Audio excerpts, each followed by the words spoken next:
म्हणजे आपले बी थंडी वाजवून काड्या वाजवत बरं का. तुका म्हणे पतिव्रता त्याची देवावरी, जी पतिव्रता नारी असते तिची देवावर सुद्धा सत्ता असते.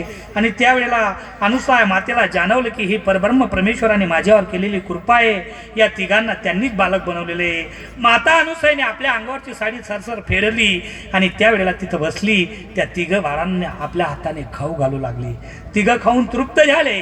तिघांना पाण्यात टाकलं आणि माता अनुसूया त्यावेळेला बिनधास्त झाली. हे मात्र तपश्चर्या करत असताना अत्री मुनी ध्यानस्थ असताना अंतर्यामाने ते पाहत होते. आणि त्यावेळेला अत्री मुनीला समजलं की आपला सैन साधारण व्यक्ती नसून परब्रह्म परमेश्वराचा अवतार आहे. आणि त्यावेळेला मात्र 1 दिवस 2 दिवस 3 दिवस झाले. तिन्ही लोकातले देव वापस आले. बाया चिंता करू लागल्या की आपले पती आले नाही. नारदाला विचारतात, नारदा आमचे पती नाही आले रे.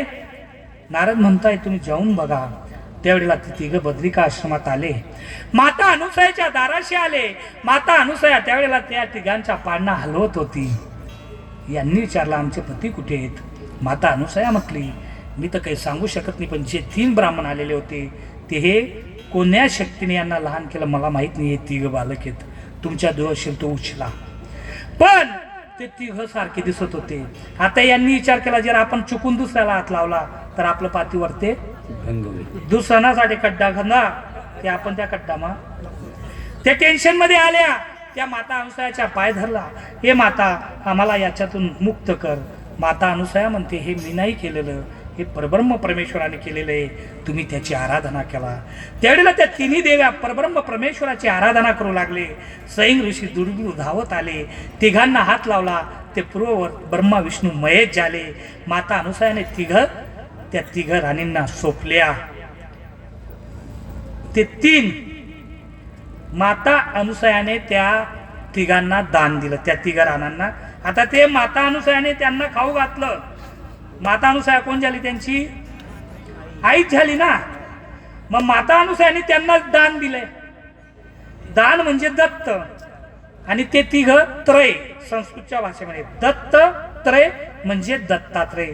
त्यांना सुद्धा दत्तात्रय नाव ठेवण्यात आलं. ते 3 मुखी दत्त आणि सैन ऋषी 1 मुखी दत्त. मग आपला प्रश्न उरला की मानवभाव पंथ 3 मुखी दत्तांची भक्ती का करत नाही, एकच मुखी दत्ताची भक्ती का करतो. एकमुखी दत्त हा मायेच्या पलीकडच्या परब्रह्म परमेश्वराचा अवतार आहे. आणि 3 मुखी जे दत्त झाले ब्रह्मा विष्णू महेश हे मायेच्या अधीन असले, 3 गुणाच्या अधीन असलेले मायेच्या अलीकडचे असल्यामुळे, कारण की ब्रह्मा विष्णू महेश हे मायेच्या अधीन आहेत, त्यांच्यावर मायेची सत्ता आहे. आणि त्यामुळे मायेच्या अधीन असलेल्या देवता धामाला गेलेल्या जीवाला मोक्ष मिळत नाही. हे मी सांगतोय का या गीताकारांच्या निरूपणे. गीताकार म्हणतात अब्रह्म भूना लोका पुनरावृत्ती नो अर्जुन मामुपेत्ते तू कोणतेय पुनर्जन्म न विद्यते. अर्जुना अब्रह्म म्हणजे माया, मायापासून खालच्या देवता धामाला गेलेल्या जीवाला पुनर्जन्म मिळतो, परंतु माझ्या धामाला आलेल्याला पुनर्जन्म मिळत नाही. मग मायापासून खालच्या आलेल्या देवता धामाला पुनर्जन्म जर मिळत असेल, भक्ती केल्यानंतर जीव त्या ठिकाणी पुण्य संचय होतं आणि त्या धामाला जातो. त्या धामाला गेला की तिथे जेवढं पुण्य असतं तेवढा दिवस तो सुख उपभोगतो आणि पुण्य सरल्यानंतर त्याला वापस यावं लागतं. असे कितीतरी पुरावेत बरं का.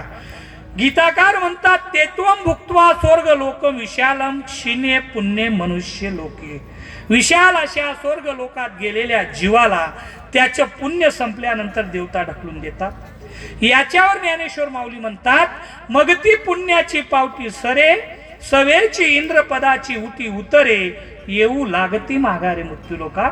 स्वर्गाला गेलेला जीव पुण्य सरण्यानंतर देवता त्याला वापस पाठवतात. मग जर आपल्याला देवताची भक्ती केल्याने परत फिरून यावं लागत असेल तर ती नश्वर भक्ती किंवा ते नश्वर सुख आपल्याला नको. परमेश्वराची अनन्य भक्ती केल्याने मोक्षाची प्राप्ती होते असं कृष्ण भगवंतांनी गीतेमध्ये सांगितलेलं आहे.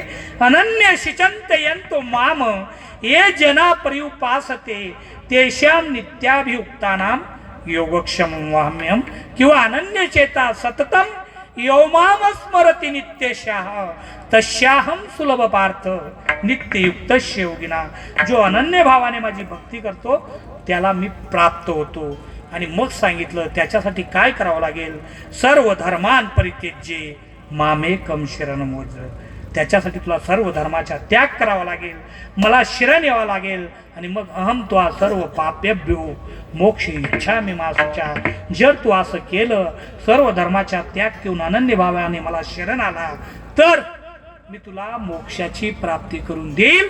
आणि त्याच श्लोकाला धरून आपल्या आरतीताई उद्या सर्व धर्माचा त्याग करून अनन्य भावाने त्या परब्रह्म परमेश्वराला शरण जात आहेत. बघा, ही स्थिती होण्यासाठी अनेक जन्माचं जोडलेलं पुण्य कर्म लागतात. तुम्हाला आम्हाला वाटत नाही, मी कीर्तनकार आहे, मी तुम्हाला ज्ञान सांगतो, पण मला वाटत नाही की आपण मोक्षाच्या वाटचाल करावा, आपण दीक्षा घ्यावी, आपण संन्यास द्यावा. ही पूर्वजन्माची जी सुकृत असते ती त्या माणसाला सांगते की तू आता उठ, बर का. आणि त्या आरतीताईने त्या जीवाने ते जोडलेलं आहे. आणि त्या अनुषंगाने उद्या मात्र सर्व भावे तन मन धनाने ते परमेश्वराला अर्पण होणार आहेत. आणि त्याला मानुभाव पंथात अनुसरण असा शब्द देतात. काय म्हणतात? परमेश्वराला सर्व भावे शरण जाणे म्हणजे अनुसरण. समाजात प्रत्येक व्यक्ती जगत असताना दोन प्रकाराने जगतो. किती प्रकाराने? दोन. एक प्रकार अनुसरणाने आणि एक प्रकार अनुकरणाने. काही लोक दुसऱ्याचे अनुकरण करून जीवन जगतात, दुसरं जसं करतो ते पाहून जगतात, त्याला म्हणतात अनुकरण. आणि अंतर्मनाने उफाटलेले विचार ते स्वतः करतो, त्याला म्हणतात अनुसरण. देखा देखी लिया जो घटी काया बडालो, त्याला म्हणतात अनुकरण. दुसऱ्याने संन्यास घेतला, कपडे बिपडे बदलवले आणि मग मला प्रवृत्ती झाली, त्याचे पाहून जर मी घेत असेल तर ते अनुसरण नाही, ते काय म्हटलं जाईल? अनुकरण. आणि ते परमेश्वर स्वीकारत नाही. परमेश्वराला अनुसरणाची परमेश्वर त्या ठिकाणी व्याख्या सांगतात. येथ आधीन होई जे, येथ म्हणितले ते की जे तया नाम अनुसरण. म्हणजे तुम्ही सर्व भावेने आम्हाला अधीन व्हा आणि आम्ही जी तुम्हाला अस्तेपरी सांगितली ना त्याप्रमाणे तुम्ही वागा, तर तुम्ही अनुसरणाच्या व्याख्येमध्ये बसता. महादाईसा स्वामींना सांगते, देवा मला संन्यास द्या. स्वामी सांगतात, बाई कंबरभर पाण्यात उभं राहून संन्यास तो होम म्हटल्याने संन्यास होत नाही. काम क्रोध लोभ मद मत्सर अहंकार यांच्या त्याग याची नाव संन्यास की बाई. जर तुम्ही नुसते कापड बदलून त्या ठिकाणी काम क्रोध लोभ मद मत्सर अहंकार तुमच्यात राहत असेल तर स्वामी मादाईसांना सांगतात की तुम्ही संन्यास दशेत गेले. पण जर तुम्ही कपडे बदलवल्यानंतर या 6 गोष्टींचा त्याग करतात तर आम्ही तुम्हाला अनुसरणाच्या यादीत घेतो. म्हणून खऱ्या अर्थाने त्या आरतीताईंचे अनुसरण परमेश्वराने स्वीकारावं आणि त्या जीवाला पुढची वाटचाल परमेश्वराने दिलेल्या अस्थिप्रमाणे घडावी, असे आपण या ठिकाणी सर्वजण परब्रह्म परमेश्वराची प्रार्थना करू त्यांच्या अनुसरणासाठी. आणि म्हणजे त्यांच्या बरं तुम्ही म्हणणार का हो अनुसरण? मग तुम्ही परमेश्वराचं, चक्रधराचं, श्रीकृष्ण भगवंताचं, दत्तात्रय प्रभूचं हेच नाव का सांगतात? देवतांची संख्या कमी आहे का? बाकीच्या देवांची नाव का नाही सांगत? किती हो देवतांची संख्या? किती आहे देवतांची संख्या? 81 कोटी 81 कोटी 1.25 लाख. दादांसाठी टाळ्या द्या. टाळ्या द्यावाला कुंजसपणा करतात तुम्ही. काय खरं आहे इकडं ना लोक लगेच थंडी वाजा नाही. आमना पिंपरीवाला वाजी राहणार, टाळ्या खेडेवाला बी वाजाणार बर का. हा तर 81 कोटी 1.25 देवता एका ब्रह्मांडाच्या आणि पूर्ण देवतांची संख्या 81 कोटी 1.25. एका ब्रह्मांडाच्या किती?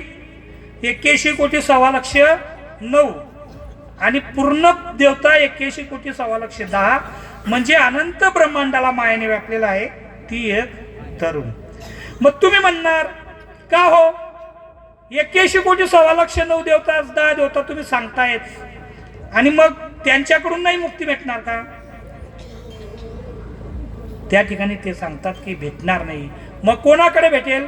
ज्याच्या बँकेत, तुमच्याकडे बँकेचे पुस्तक आहे बरोबर, तुम्ही खातं ओपन केलेलं आहे, बँकेचे पुस्तक आहे, तुमच्याकडे चेकबुक आहे, मग तुम्ही गेले काउंटरवर चेकवर सही केली आणि त्या कॅशियरला दिला 5,000 रुपये, ते आकडे टाकले, मग तुम्हाला तो कॅशियर 5,000 देतो का? देतो. पण कधी देतो? जर तुमची त्या बँकेत शिल्लक असली, ठेव असली तर.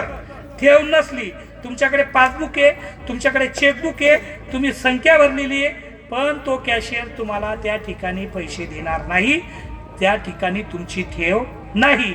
आणि बऱ्याच बँकेत तुमचे पैसे पण आहेत, तुमच्याकडे चेकबुक पण आहे आणि तुमच्याकडे सही भरून दिलेली बी आहे, पण त्या बँकेमध्ये त्या दिवशी शिल्लक नाही, तरी तुम्हाला पैसे भेटणार? ते सांगतील उद्या आबो. मग तसं मोक्ष म्हणजे नित्य आनंद. मोक्ष म्हणजे नित्य आनंद. जशी अनेक बँकामध्ये ठेव पैसे तुमचे आहेत पण तिथे शिल्लक नाही म्हणून तुम्हाला भेटत नाही, तसं देवतांकडे आनंद हा विषय नाही.